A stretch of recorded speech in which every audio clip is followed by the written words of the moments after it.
5. Conscience et sens. Texte 14. Ursel. Toute conscience est conscience de quelque chose. La perception de cette table est, avant comme après, perception de cette table.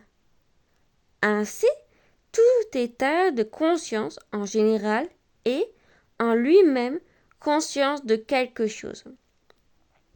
Quoi qu'il en soit, de l'existence réelle de cet objet et quelque abstention que je fasse dans l'attitude transcendantale qui est mienne, de la position de cette existence et de tous les actes de l'attitude naturelle.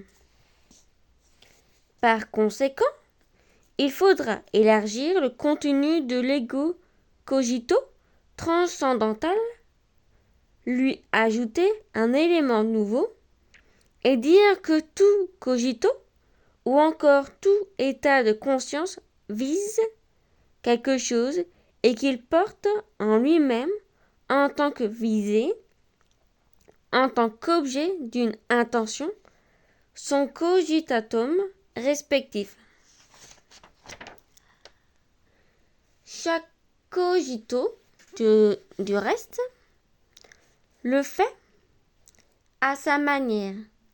La perception de la maison vise, se rapporte à une maison ou plusieurs exactement. Telle maison individuelle, de la manière perceptive, le souvenir de la maison vise la maison comme souvenir, l'imagination comme image, un jugement prédicatif ayant pour objet la maison placée devant moi. La vise de la façon propre au jugement prédicatif, un jugement de valeur surajoutée, la viserait encore à sa manière et ainsi de suite.